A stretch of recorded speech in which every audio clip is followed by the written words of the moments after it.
ladies and gentlemen, and ladies, girls and boys and girls, welcome back. Welcome back to our channel. Hit the subscribe button, hit the bell notification. I know I'm not for everyone. I know I'm not. Some people like being asleep. I had to just put that out there. Hit the subscribe button, hit the bell notification. Hey, the audacity of woke. The audacity of woke. You see that? Do you see that? Do you know who that is? Right there? Yes, the audacity of woke. A memoir of a man who has been mentally asleep. That's me going boldly into the portal. Boldly, I say, into the portal. Welcome back to our channel, Inspirational Minutes with David. Let me step back again. You see it again. See it again. Yes. Kindle, soft cover, hard cover. Did I say Kindle? Audiobook, reformatted. I beefed it up, 20 more pages added. Had more things I had to say. Welcome back to our channel. Welcome back to Inspirational Minutes with David. Oh man. We have some things to talk about. Welcome. I don't know what day it is when you watch this video, Inspirational Minutes with David. Maybe it be the weekend. You know, Mother's Day is coming up. I hope you're not weak by the week. Days, D-A-Z-E-D. And your week, W-E-A-K. You know what we say. You know the introduction. Hey, welcome back. Let's start it out. You know how we started it off. Let's have a little drink. Thank you in advance. Yes. Happy Cinco de Mayo. You see the colors I'm wearing? Cinco de Mayo. Happy Cinco de Mayo. Today. Our bill today is very nice, I should say. I haven't talked about the news in a while, so I'm going through my notes. I'm going through some things. We're gonna get right in there. It's been an interesting week for me as well. Hope you had a blessed week going into your weekend or whatever day it is that you watch this bill. We are going to talk about some things. We're going to talk about some things that fascinate me. That's the name of the bill today. Things that fascinate me. Or I should say, the things that fascinate me. Let's get set up. We're going to do this. We're going to do it. We're going to do it professionally. And we're going to do it. And you do it a little quick. I don't want to hold you too long. Right? People attention spans. But yeah, black and white. Yeah, that's the woke. The back cover, where it talks about the audacity of woke, about the book. All right. So we changed some things up. We did. David Butler, a two-time published author specializing in spiritual awakening, shares with you his awakening process in a time when new forms of awakening are erupting amongst the masses. He's a graduate of Concordia University of Texas, where he earned an MBA in organizational leadership. His graduate studies included a critical thinking class, which led him to focus on the why. He discovered that we live in a world/matrix that isn't making sense. Common sense is not as common as it used to be. To be awakening can be scary, bold, and life-altering. He hopes that throughout the chapters of this book, your awakening journey begins. You must be fearless. Have the guts to open your eyes to the authentic surroundings of your external and internal parts of the world that we reside in today. He has shared his earliest journey journey in increments of a timeline of 7 years between each chapter throughout this book. Get ready for a profound, emotional, roller coaster ride of a man going through life mentally asleep. Through his life's memoir has led him to finally wake up to the world around him and within him. When he is not writing or researching his story, David enjoys working out, running, spending time with family and friends, and watching the Dallas Cowboys lose or play football during football season. Hey, get the book. The Audacity of Walt. Let me move back. The Audacity of Walt. Get the book. Grow with me. Evolve with us. Evolve with us. They had something in the New York Times earlier this week. It was May the 2nd. My son, by the way, speaking of May, my son's birthday was the other day, May 3rd. He just turned 35. Wow, I'm feeling a little mature in age these days. Happy born day, David. Happy born day, King. Okay, I read some things about a brutal sex trade built for American soldiers. The things that fascinate me. This is the topic of our discussion today. And it was talking about what happened, things in the 70s and in the 80s with the comfort girls. And they was talking about, they had numbers and name tags and guys who was there, American soldiers, and also the Vietnamese, they needed the American dollars. So it was the South Korea, the governments like prostituted these women out, had them like in buildings with just sex camps, and a lot of these women were broken. A lot of these women had sexual diseases, abortions, penicillin. Some died from taking too much penicillin. They said the women described how they were gathered for monthly classes where South Korea officials praised them as the dollar-earning patriots, while the United States officers urged them to avoid sexually transmitted diseases. The women had to be tested twice a week. Those tested positive were detained for medical treatment.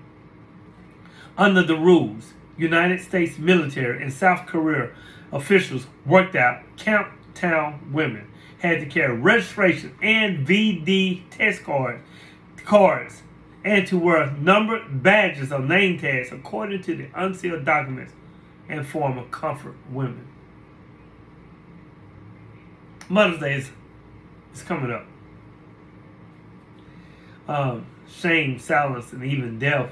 South Korea never came to terms with the story of its Camptown women, in part because of the steadfast alliance between Seoul and Washington. The subject remains far more taboo than discussions of the women forced into sexual slavery by Japan. Wow, South Korea, Japan. Wow. We were just like comfort women for the Japanese military, Ms. Cho said. They had to take Japanese soldiers, and we were Americans for the American GIs. None of the government documents, unsealed in recent years, reveal any evidence to suggest that South Korea was directly involved in the recruiting the women for American troops. Unlike many women forced into sexual slavery under Japanese occupation. Pictures. South Koreans began to pay more attention to the issue of sexual exploitation in Camptowns after a woman named Young Jeum Iwa was brutally sexually assaulted and viciously murdered by American soldiers in 1992.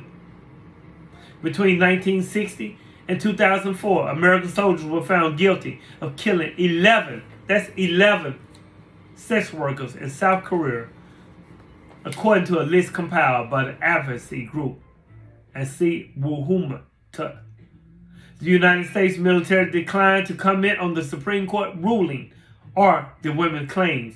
We do not condone any type of behavior that violates South Korea laws, rules, or directives, and have implemented good order and discipline measures, its spokesman, Colonel Isaac Taylor, said by email. It left a legacy of pain. These women, broken. Some try to commit suicide. They're now in their 60s and 70s now.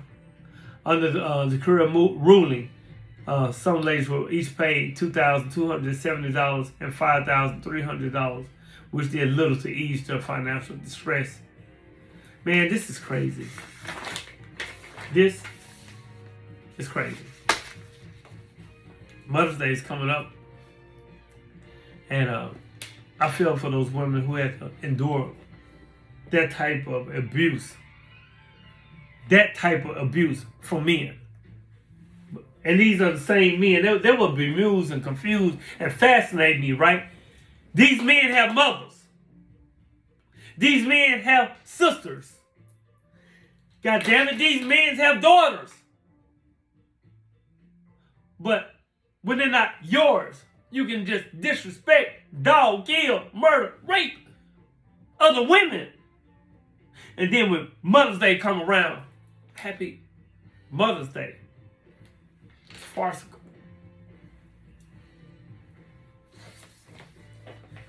On another note, and I'm going to leave the news alone, from the New York Times.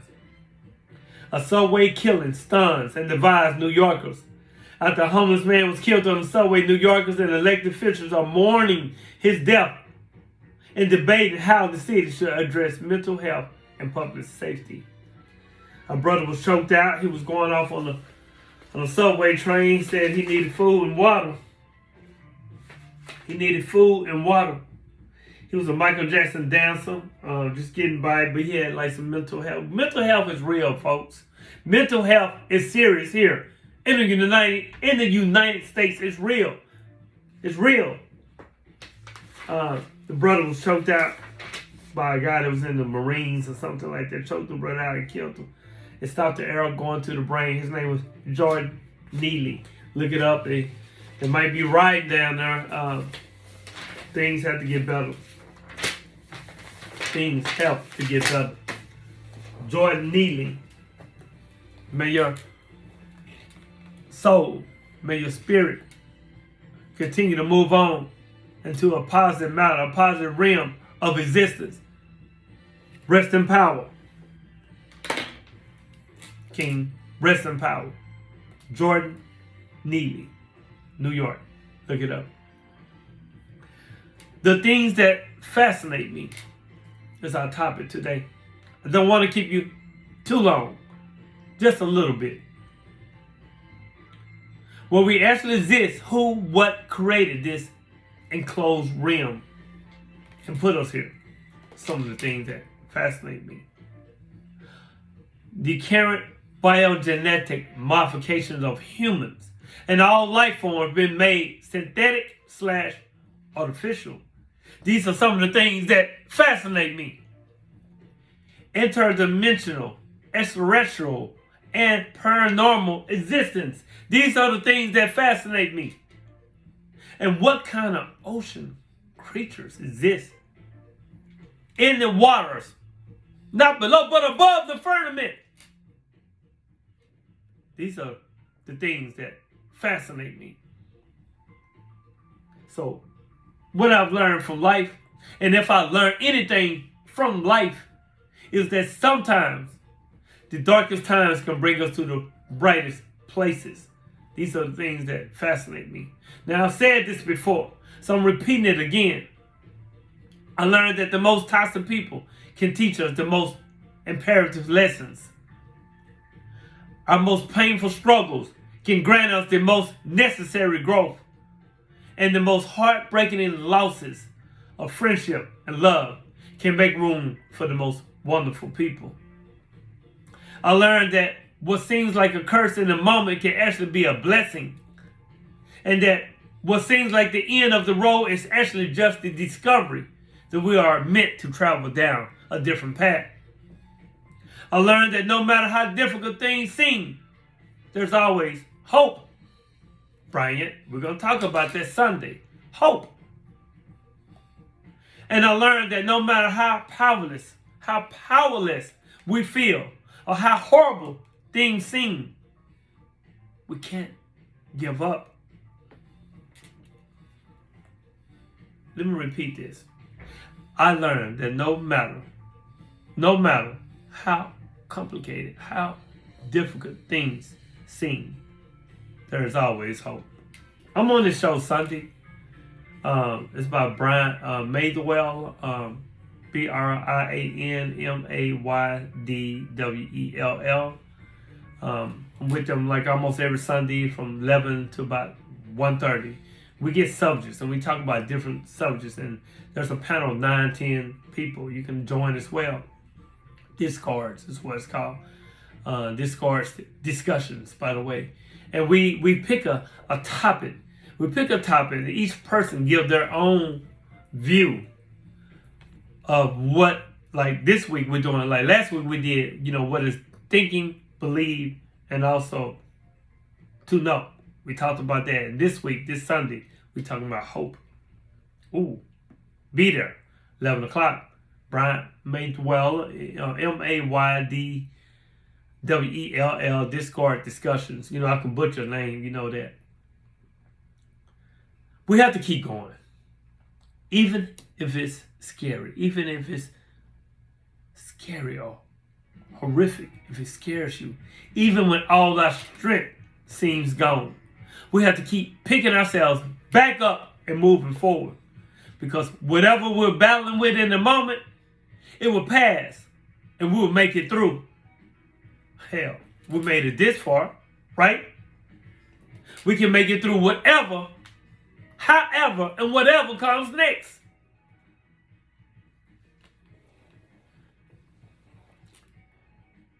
Things that fascinate me. I said this before, I think as well. There are times when the entire world denies the truth within. See, when you know the truth, it comes from within because you went out, you searched, you studied, you examined, you went out and went around it 360 degrees times 2 and reversed it. That's 720 degrees. You went outward on the exterior of your rim. Mentally, emotionally, spiritually. And then you went back within from the things that you have gathered. It's called the truth. So there are times when the entire world denies the truth, within. There are times that you must be a lion. Lion. Time to be an eagle. But you must be a rock. Now, you must not flinch. Not in any freaking way.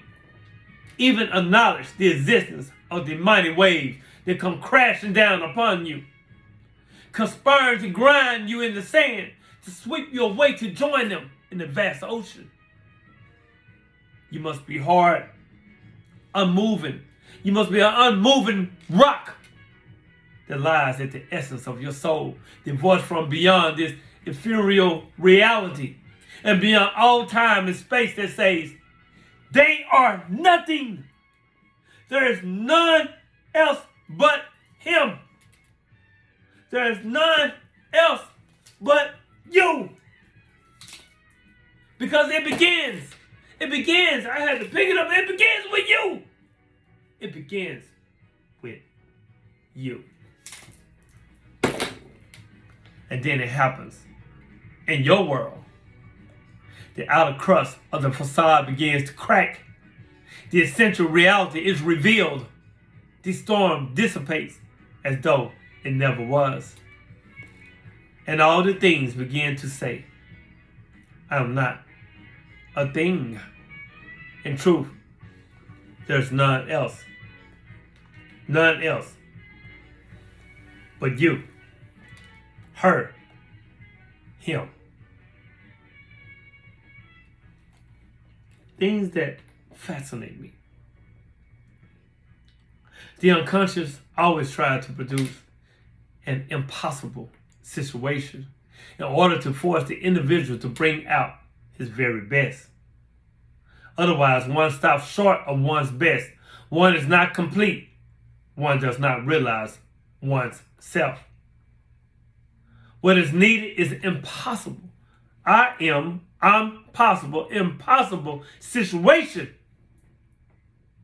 where one has to renounce one's own will and one's own wit and to do nothing but wait and trust in the impersonal power of growth and development.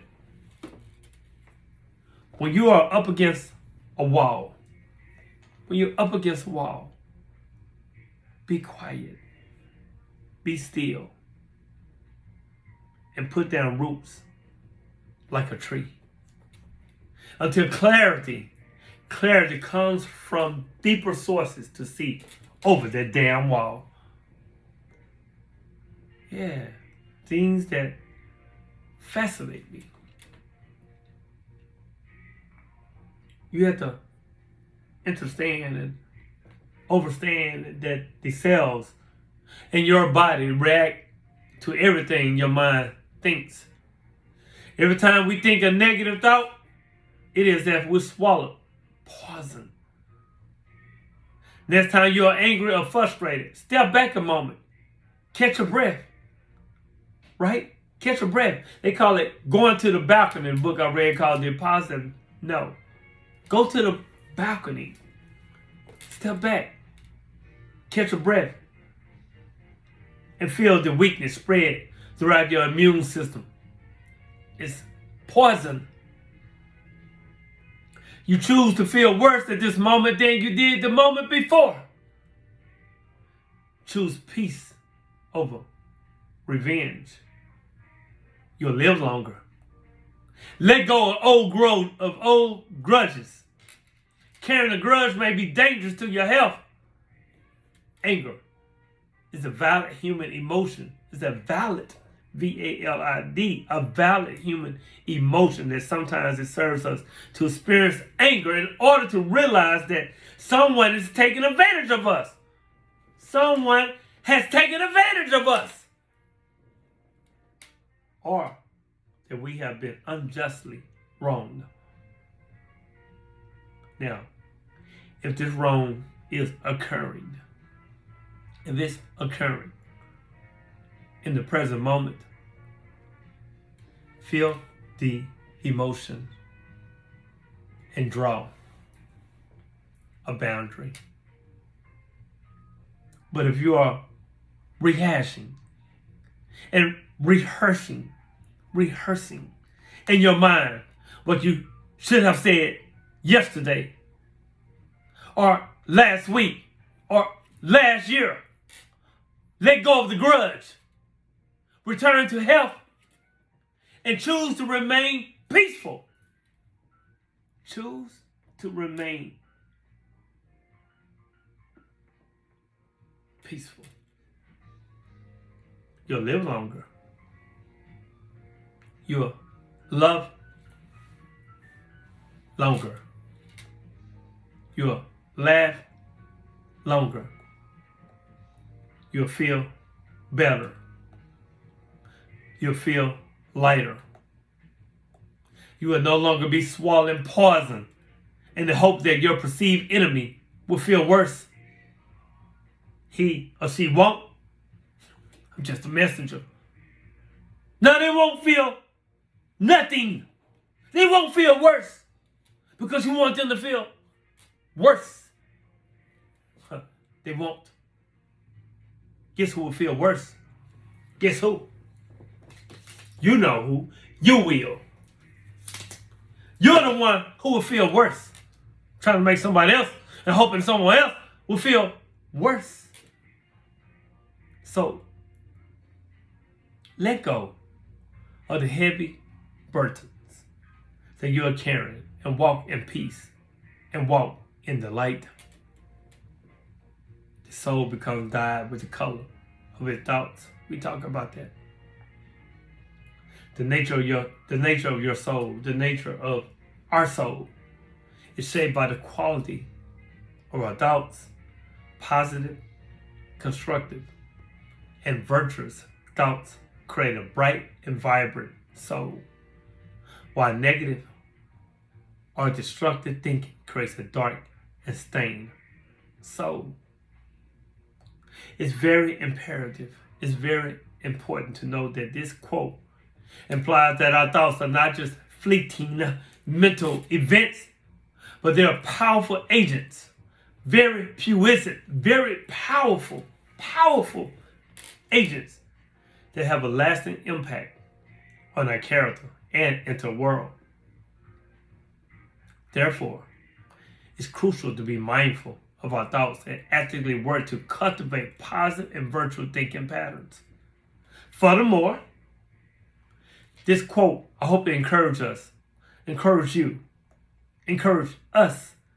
to take responsibility for the quality of our thoughts and to recognize the power we have to shape our inner being. It reminds us that we have control over the state of our soul and that we can work towards creating a brighter, more vibrant inner world. Overall, people, this quote serves as a powerful reminder of the importance of mindfulness and self-reflection. By paying attention to the quality of our thoughts and actively cultivating positive and virtual thinking patterns, we can create a more vibrant and fulfilling inner world. When you look out of your eyes, in nature happening out there, you're looking at you. You're looking at the real you, because that's the real you. The you that goes by and goes on by itself. Happy Cinco de Mayo. Have an ending drink. Have some tequila shots. Yes! Let's just celebrate the whole freaking weekend. Listen, people. You made it this far into our Inspirational Minutes with David. Hit the subscribe button, hit the bell notifications. Let you know that our channel is on. Hit the bell notifications, hit the like and share. I'm in to comment with me, talk to me, please talk to me. I talk back. I don't bite much. I get a little passionate sometimes, but it's okay. It's out of love, because when I love me, in return I love you, and when you love you, you love me. The Audacity of Woke, a memoir of a man who has been mentally asleep. David Butler, the Fly, Optician. I haven't done that in a while. Thank you. Thank you for your time, your little bit of time with us. It's all out of love. It's all out of to evolve. Those are the things. I talked about a little bit of that today, this morning, whenever you watch it. That fascinates me. And I hope some of the things fascinate you as well. Until next time, I love you. I love you. I love you in truth. Peace.